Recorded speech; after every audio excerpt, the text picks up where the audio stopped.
Éternel, le matin tu entends ma voix. Le matin je me tourne vers toi et je te regarde.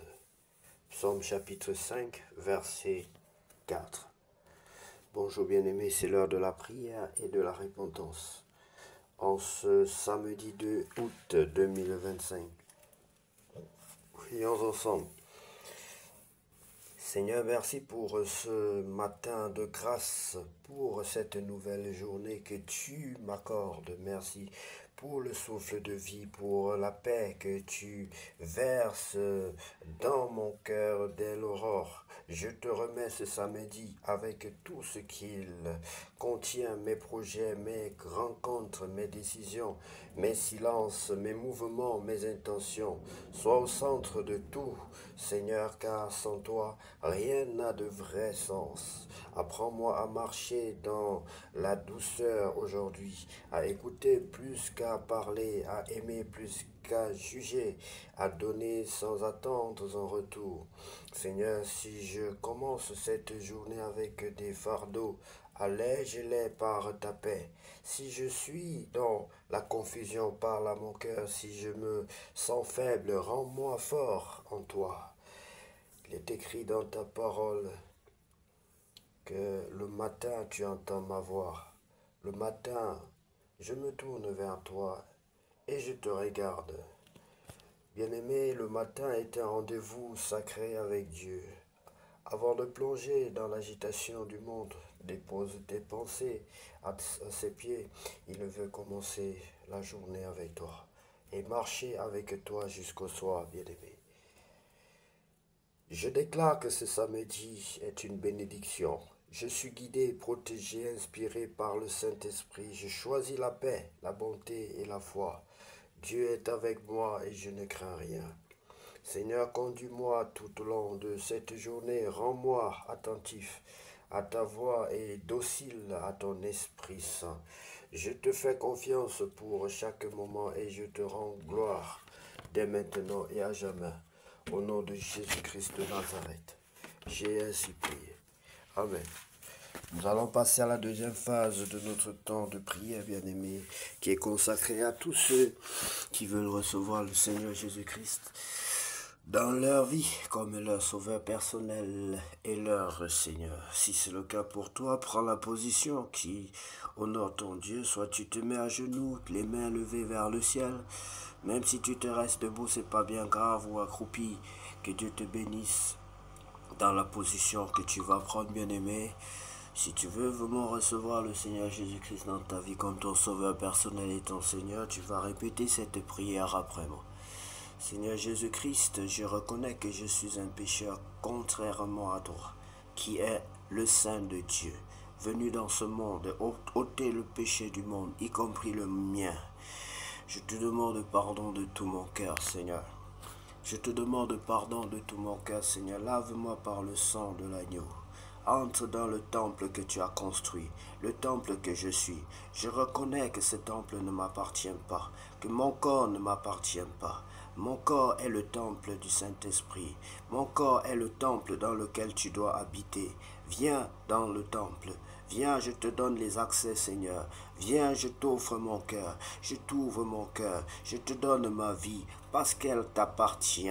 Tu l'as racheté au prix de ton sang. Tu as racheté mon cœur au prix de ton sang. Tu as racheté ma vie au prix de ton sang. Souviens-toi de ta souffrance à la croix. Souviens-toi du mépris. Souviens-toi des humiliations.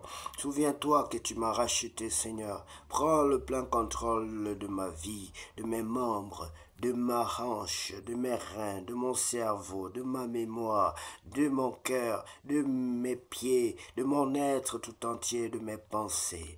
Viens, surprends-moi par ta présence aujourd'hui. Surprends-moi par ta présence, surprends-moi par ton amour, surprends-moi. Tu m'as racheté au prix de ton sang et je t'appartiens, Seigneur. Fais de ma vie ce que tu veux. Je t'en supplie. Prends le plein contrôle de ma vie. Baptise-moi et remplis-moi de ta présence. Oui, remplis ce temple de la présence du Saint-Esprit. Ne laisse aucune place pour la maladie. Ne laisse aucune place pour le diable. Ne laisse aucune place pour la pauvreté. Ne laisse aucune place pour l'ennemi de la croix. Prends le plein contrôle de ma vie, Seigneur, de mes pensées, de mes projets, de ma vie, de mon cœur, de ma santé. Prends le plein contrôle, Seigneur. C'est au nom puissant de Jésus-Christ que j'ai ainsi prié. Ouvre mon entendement et mes yeux, Seigneur, pour que je voie comme toi tu vois, que j'entende comme tu entends. Ouvre mon entendement spirituel pour comprendre ta parole. Fais tomber les écailles de mes yeux pour voir de nouveau, pour voir ou percevoir et comprendre les choses à venir. Car toi seul revient la gloire, la puissance et l'honneur pour tous les siècles. Amen. Bien-aimé, si tu as fait cette prière de tout ton cœur, sache que notre Dieu n'est pas un homme pour mentir, ni le Fils de l'homme pour se repentir. Il a dit que là où deux ou trois personnes sont rassemblées en son nom, il est là. Même si nous ne sommes pas côte à côte, sache que notre Dieu nous unit par la puissance de son Esprit Saint. Il est là. Sois seulement au rendez-vous. Sois béni, bien-aimé, au nom de Jésus-Christ. Nous allons lire la parole de Dieu pour nous nourrir dans le livre de 1 Chronique chapitre 22. Si tu as reçu le Seigneur Jésus-Christ ce matin, sache que tu as mis la joie dans le cœur des milliers d'anges dans le ciel et dans le cœur du Seigneur Jésus-Christ. Sois la bienvenue dans la grande famille chrétienne au nom puissant de Jésus-Christ. Sans plus tarder, nous allons lire la parole de Dieu dans le livre d'1 Chronique chapitre 22. Préparatif de David pour la construction du temple. Et David dit, ici sera la maison de l'Éternel Dieu, et ici sera l'autel des holocaustes pour Israël. David fit rassembler les étrangers qui étaient dans le pays d'Israël, et il chargea les détailleurs de pierres de préparer des pierres de taille pour la construction de la maison de Dieu. Il prépara aussi du fer en abondance pour les clous, des battants, des portes et pour les crampons, de l'airain en quantité telle qu'il n'était pas possible de le peser, et des bois de cèdre sans nombre, car les Sidoniens et les Syriens avaient amené à David des bois de cèdre en abondance. David disait, mon fils Salomon est jeune et d'un âge faible, et la maison qui sera bâtie à l'Éternel se lèvera à un haut degré de renommée et de gloire dans tous les pays. C'est pourquoi je veux faire pour lui des préparatifs. Et David fit beaucoup de préparatifs avant sa mort. Bien-aimé, nous avions lu plutôt que David a eu à cœur la pensée ou encore le désir de construire une maison à l'Éternel. Et il était déterminé. L'Éternel lui a dit que c'est son fils qui lui construirait la maison. Mais David, tellement avec l'amour qu'il a pour son Dieu, a commencé quand même à préparer les outils qu'il fallait pour la construction du temple, parce qu'il disait que son fils Salomon était beaucoup plus jeune pour ce grand œuvre. David appela Salomon, son fils, et lui ordonna de bâtir une maison à l'Éternel, le Dieu d'Israël. Amen. Ça, il faut le souligner, bien-aimé. Lorsque tu as quelque chose à faire pour ton Dieu, oui, bien-aimé, je vous assure, Dieu est un Père. Et ici, David prouve vraiment qu'il était déterminé. C'était résolu, qu'il voulait construire la maison à son Dieu. Mais Dieu lui a donné au-delà et même le repos par rapport à la construction de cette maison. Parce que Dieu est un Père bien-aimé. David disait, Dieu regarde à l'intérieur de notre cœur. Il ne regarde pas l'extérieur. Il regarde ce que nous avons à l'intérieur dans notre cœur, notre motivation. Et seulement à cause de ta motivation, bien-aimé, Dieu va te bénir. Si tu as résolu, par exemple, de donner, de faire du bien à quelqu'un, et que tu n'as même pas encore commencé, seulement parce que tu as résolu, tu as eu cette résolution dans ton cœur, Dieu peut te bénir et même te permettre de te reposer. Et c'est le cas ici dans le livre de 1 Chronique concernant David qui avait beaucoup travaillé pour l'Éternel. Il avait combattu les guerres de l'Éternel. Et ici, il a à cœur de construire une maison à l'Éternel, mais l'Éternel lui permet de se reposer. bien-aimé. David dit à Salomon, mon fils, j'avais l'intention de bâtir une maison au nom de l'Éternel, mon Dieu, mais la parole de l'Éternel m'a été ainsi adressée, tu as versé beaucoup de sang et tu as fait de grandes guerres. Tu ne bâtiras pas une maison à mon nom, car tu as versé devant moi beaucoup de sang sur la terre. Voici, il te naîtra un fils qui sera un homme de repos et à qui je donnerai du repos en le délivrant de tous ses ennemis d'alentour, car Salomon sera son nom, et je ferai venir sur Israël la paix et la tranquillité pendant sa vie. Dieu avait donné cette parole à David avant que Salomon ne naisse, et Dieu a veillé sur sa parole pour l'accomplir. Maintenant que Salomon a eu un fils d'ailleurs qu'il a nommé Salomon, David a eu un fils qu'il a nommé Salomon, David lui rappelle l'histoire, comment il a fait pour l'alliance qu'il a avec son Dieu par rapport même à la naissance de son enfant. Est-ce que tu as déjà raconté à ton fils l'alliance qu'il y a entre toi et Dieu et entre Dieu et ton fils? Parce qu'ici, il y a une alliance qui est pactisée entre David et Dieu par rapport au fils, à l'enfant qui devait naître.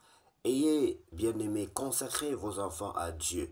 Si votre enfant vient au monde, si vous avez demandé un enfant qui est à Dieu et que Dieu vous a donné un enfant, si Dieu vous a dit que cet enfant-là, je te l'envoie pour qu'il soit pasteur, ne cherchez pas parce que vous serez combattu, parce que vous serez tenté.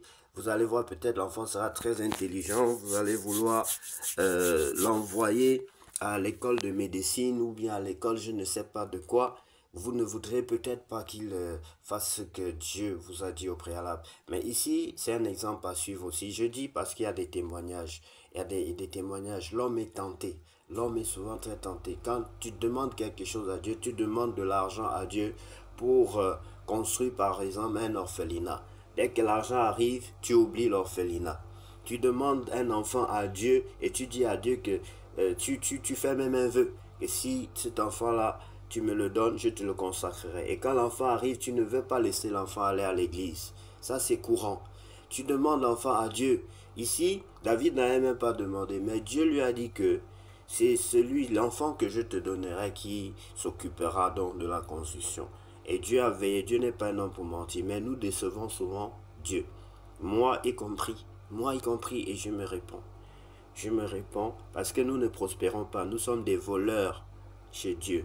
Nous sommes des enfants de Dieu voleurs. Moi y compris. Moi en tête. Parce que j'avais demandé à Dieu de me donner une école. Et Dieu m'a donné une école. J'ai dit, Dieu, si tu me donnes, je te prélèverai pour tes œuvres. Mais je ne suis pas régulier dans ça. Je ne suis pas régulier. Je ne suis pas régulier, je n'honore pas à 100%, mais je ne suis pas fidèle et je demande pardon à Dieu pour ça. Bien-aimé, continuons donc à lire. Si nous lisons la parole de Dieu, c'est pour souligner les exemples à suivre et les exemples à ne pas suivre. Voici, il te naîtra un fils qui sera un homme de repos et à qui je donnerai du repos en le délivrant de tous ses ennemis d'alentour, car Salomon sera son nom. Car Salomon sera son nom.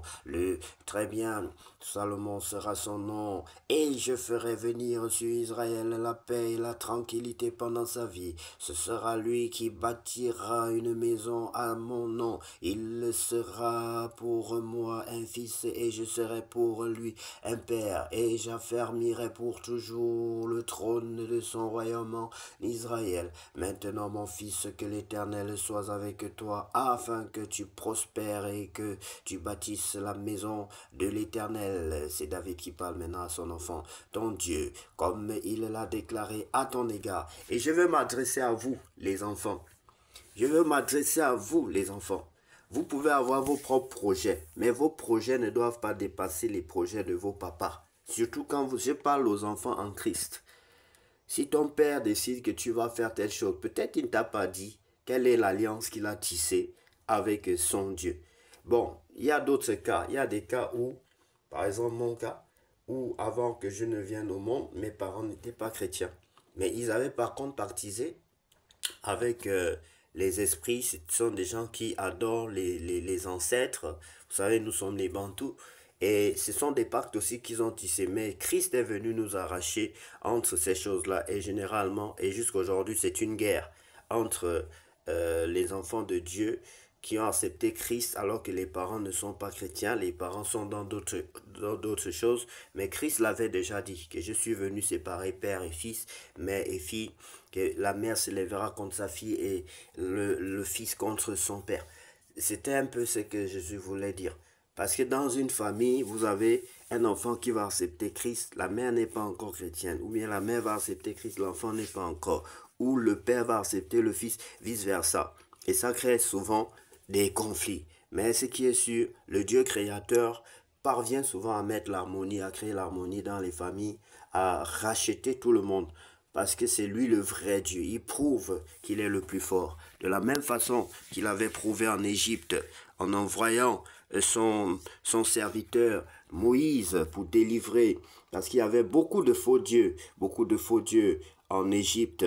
Et c'est pareil aujourd'hui en Afrique. Il y a beaucoup de faux dieux. Et je prie que nous soyons les Moïse de notre temps, bien-aimé. Sois le Moïse de ta famille. Sois le Moïse de ta famille. Tu sois le Moïse pour détruire, pour tuer le serpent des reins. Le serpent, je veux dire le serpent de ta famille. Le serpent de Pharaon, de ta famille. Sois le Moïse de ta famille, bien-aimé. Sois le Moïse de ta maison et de ta famille. Et tu verras que tu délivreras tout ton peuple entre les mains de Satan. Pharaon ici représentait le diable. Et l'Égypte représentait le monde, bien-aimé. Et il faut délivrer ta famille. Il a dit que tu seras sauvé, toi et ta famille. Donc, il y a beaucoup d'enfants qui sont arrivés au monde parce que soit le parent a signé un pacte pour offrir l'enfant. Et du coup, ce sont souvent des sacrifices qu'on peut constater. Mais quand on a la grâce d'avoir été visité par Jésus, les fétiches ne vous atteindront pas tant que vous vous consacrez entièrement à votre Dieu bien-aimé, comme c'est le cas avec moi personnellement, parce que j'ai beaucoup de témoignages dans ce sens-là. Bien-aimé, que Dieu vous bénisse. Pour ceux qui veulent en savoir plus, je serai toujours disposé à leur raconter, à témoigner ce que Dieu a fait dans ma vie. Maintenant, mon fils, que l'Éternel soit avec toi afin que tu prospères et que tu bâtisses la maison de l'Éternel, ton Dieu, comme il l'a déclaré.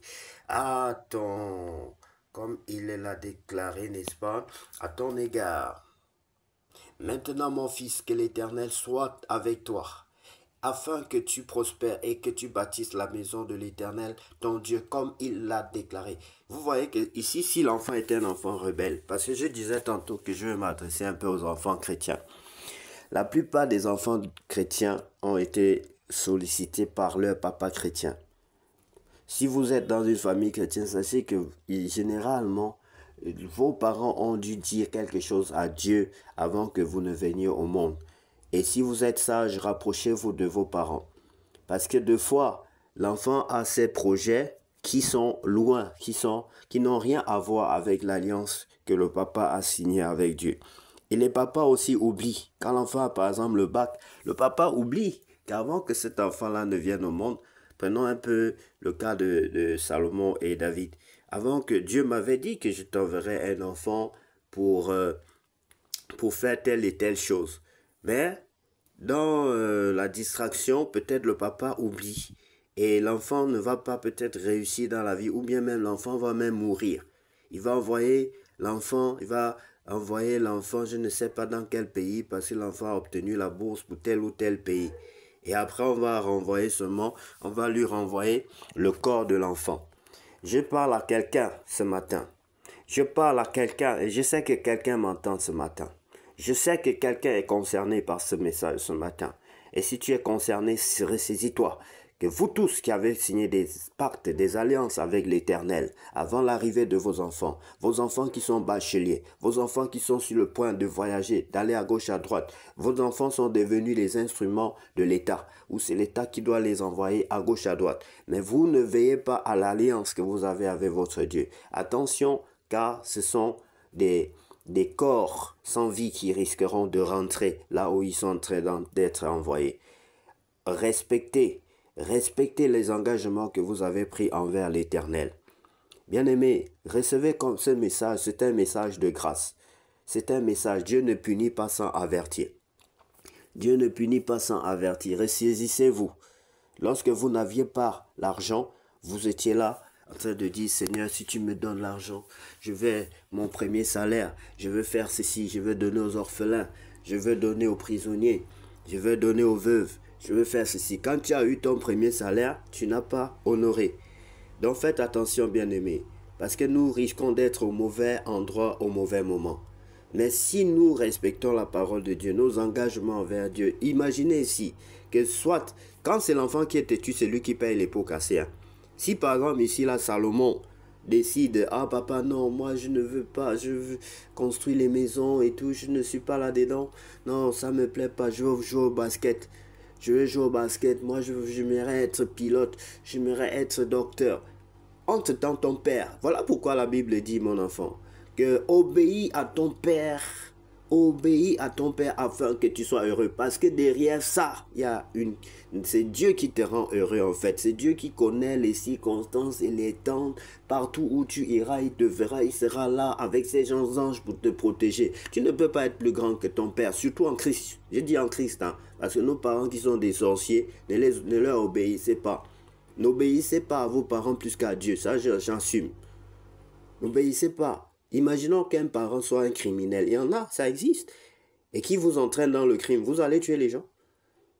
Mais non, si vous connaissez la vérité, vous connaîtrez la vérité vous affranchira. Mais ce n'est pas connaître la vérité aussi pour insulter vos parents, c'est pour prier aussi pour eux, les attirer. Mais si vous voyez qu'à chaque fois vous évangélisez, ils veulent utiliser leur autorité, malgré qu'ils comprennent l'autorité, la parole de Dieu, mais ils veulent quand même utiliser leur trafic d'influence, d'autorité, de père pour vous attirer dans des mauvaises choses. Ça, vous vous retirez. Je sais de quoi je parle. Donc, faites attention, obéissez à vos pères selon le Seigneur. C'est ce que la Bible dit dans Éphésiens 6. Enfant, obéis à ton père. Obéissez à vos parents.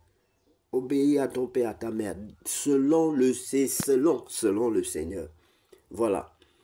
Donc, si dans le cas de Salomon, ici par exemple, Salomon disait, ah papa, non, moi je veux jouer au basket. Moi, je veux être basketteur dans ma vie. Donc, sachez que vous n'avez pas toujours toute votre volonté pour vous, bien-aimés. Quand vous êtes enfant de Dieu, né d'un père chrétien en l'occurrence. Et que le papa vous dise de faire telle chose, si c'est un père qui obéit à Dieu. Si vous refusez, vous êtes libre. Dieu dit, je mets devant toi la vie et la mort. Ici, si Salomon refusait par exemple, c'est sûr que Dieu allait peut-être choisir quelqu'un d'autre, je ne sais pas trop, mais il n'allait pas prospérer. Il ne devait pas ce qui est sûr être dans le plan de Dieu. Il ne devait pas être ni béni par son père, ni béni par sa mère dans ses entreprises, dans tout ce qu'il devait entreprendre. Donc, bien aimé, c'était quelque chose à souligner. Continuons la lecture au verset 12. Veille seulement l'Éternel de t'accorder de la sagesse et de l'intelligence et te faire régner sur Israël dans l'observation de la loi de l'Éternel ton Dieu. Alors tu prospéreras si tu as soin de mettre en pratique les lois et les ordonnances que l'Éternel a prescrites à Moïse pour Israël. Fortifie-toi et prends courage, ne crains point et ne t'effraie point. Voici par mes efforts j'ai préparé pour la maison de l'Éternel 100 000 talents d'or. Amen. C'est-à-dire que malgré que Dieu a dit à David que c'est pas toi qui construiras la maison, mais David avait cette soif-là de faire quelque chose pour son Dieu. Il aimait son Dieu. Il a tout fait, je crois, jusqu'à la fin de sa vie pour garder le premier amour. L'amour de David, c'est comme si son amour allait toujours de gloire en gloire. Et Dieu nous dit quelque chose que je vous reproche d'une chose, c'est que votre premier amour n'est plus. Tu as perdu ton premier amour. Et si tu as perdu ton premier amour, bien-aimé, c'est que tu es attiré par le monde. C'est qu'il faut faire attention. Donc, il faut comprendre que l'amour, c'est quelque chose qui est grand, qui peut diminuer et qu'on peut même perdre complètement. Et si quand tu perds ton premier amour, tu peux même le deuxième amour là, tu peux le perdre aussi. Tu peux aussi perdre tout l'amour. Là, tu deviens un grand mondo chrétien ou même directement, même pire, un antichrist. Faisons attention, bien-aimés. Cherchons à maintenir notre premier amour, à maintenir et à aimer Dieu davantage. Donc nous sommes contre ceux qui disent que Dieu ne demande pas de l'aimer. Ça, c'est une façon de dire aux gens, n'aimez pas Dieu, vous n'aurez pas de soucis. Ça, c'est une façon de tirer la francophonie. Comme le monsieur Tatou, il disait, Dieu n'a pas dit de l'aimer. C'est quel genre d'évangile? Qu'est-ce qu'on entend par là? Que n'aimez pas Dieu, vous n'aurez pas de soucis. Hein? Que aimer, si on n'aime pas Dieu, on aime quoi? Il y a quoi? Il y a que Dieu et le diable dans la vie. Il y a que l'amour et la haine. Si on enlève l'amour, il reste quoi? Si on enlève l'amour, il reste quoi? En toute chose, il existe toujours son côté opposé. Il n'y a que deux choses à chaque fois. Chaque chose a son côté opposé. Quand tu dis à une personne, enlève l'amour de Dieu dans ton cœur, c'est mets la haine de Dieu. Faisons attention, bien aimés, à ce que nous disons. Dans notre excès de je ne sais pas de quoi, hein? Qu'est-ce qui nous emporte souvent pour qu'on dise des choses aussi démesurées qui n'ont pas de sens? Faisons attention, repentons-nous. Nous étions au verset 12, on va relire. Veille seulement l'Éternel t'accorder de la sagesse et de l'intelligence et te faire régner sur Israël dans l'observation de la loi de l'Éternel, ton Dieu. Alors tu prospéreras si tu as soin de mettre en pratique les lois. Et, attention, soulignons ceci, bien aimé, il prospérera à condition. Le si, là, il faut le souligner. Tu prospéreras, alors tu prospéreras si tu as, voilà, tu prospéreras si tu as soin de mettre en pratique les lois et les ordonnances que l'Éternel a prescrites à Moïse pour Israël. Fortifie-toi et prends courage, ne crains point et ne t'effraie point. Voici par mes efforts j'ai préparé pour la maison de l'Éternel 100 000 talents d'or, 1 million de talents d'argent et une quantité d'airain et de fer qu'il n'est pas possible de peser car il y en a en abondance. J'ai aussi préparé du bois et des pierres et tu en ajouteras. Bien aimé, ici l'or et l'argent. David était une personne qui connaissait son Dieu. Il passait son temps à pleurer, il chantait, il a écrit beaucoup de cantiques, il passait son temps à chanter, donc Dieu pouvait lui donner de ses révélations bien-aimées. Ici, il a la révélation de ce que c'est que le temple. Le temple où Dieu doit habiter doit être saint. Et la matière pure, la matière, il a cherché ici les matières les plus recherchées, les plus pures, s'il faut le dire ainsi, pour construire le temple de l'Éternel. Et le temple de l'Éternel, c'est notre vie. Notre vie doit être pure. Le Saint-Esprit ne peut pas habiter dans un temple hanté de démons, un temple sale, un temple où il y a des mauvaises choses, un temple où il y a tout le temps les mauvaises pensées, où tu as les mauvaises pensées, un temple où tu hais les autres, tu n'aimes pas les autres, un temple où tu penses qu'à tuer les autres ou à faire du mal aux autres, ou à voler, à mentir, un temple de méchanceté. Il faut que ton temple soit en or pur. Il faut que l'intérieur de toi soit en or pur, que ta vie brille. Oui, bien-aimé. Donc, voici par mes efforts, j'ai préparé pour la maison de l'Éternel 100 000 talents d'or, 1 million de talents d'argent, et une quantité d'airain et de fer qu'il n'est pas possible de peser, car il y en a en abondance. J'ai aussi préparé du bois et des pierres, et tu en ajouteras. Tu as auprès de toi un grand nombre d'ouvriers, des tailleurs de pierre, des charpentiers et des hommes habiles dans toute espèce d'ouvrage. L'or, l'argent, les reins, le fer sont sans nombre. Lève-toi et agis, et que l'Éternel soit avec toi. David ordonna à tous les chefs d'Israël de venir en aide à Salomon, son fils. L'Éternel, votre Dieu, n'est-il pas avec vous, et ne vous a-t-il pas donné du repos de tous côtés, car il a livré entre mes mains les habitants du pays, et le pays est assujetti devant l'Éternel et devant son peuple. Appliquez maintenant votre cœur et votre âme à chercher l'Éternel, votre Dieu. Levez-vous et bâtissez le sanctuaire de l'Éternel Dieu, afin d'amener l'arche de l'alliance de l'Éternel et les ustensiles consacrés à Dieu dans la maison qui sera bâtie au nom de l'Éternel. Amen. Voilà les recommandations, les instructions du Père de Salomon. Il n'a plus suffisamment de force, mais il a réuni les richesses qu'il détenait pour investir dans la maison de l'Éternel, dans le temple de Dieu. Oui, bien-aimé, tu dois faire des efforts pour vivre dans la sainteté. C'est ce que cela signifie. Tu dois veiller à ton être intérieur et veiller à l'être intérieur de tes enfants, si tu en as, de tes frères et sœurs. Nous nous exhortons comme nous faisons là. Nous devons nous exhorter mutuellement pour vivre une vie qui plaît à notre Dieu. Une vie de sainteté, une vie d'amour, une vie de sainteté, une vie de compassion. Que Dieu vous bénisse, bien-aimés, et puisse cette journée être la plus belle de toutes les journées déjà vécues sur cette terre. Que la gloire de cette journée soit plus grande que celle d'hier et celle d'avant-hier et celle d'avant et celle depuis notre naissance, bien-aimés. Car notre Dieu revient la gloire, la puissance et l'honneur pour tous les siècles. Amen. Seigneur, Jésus.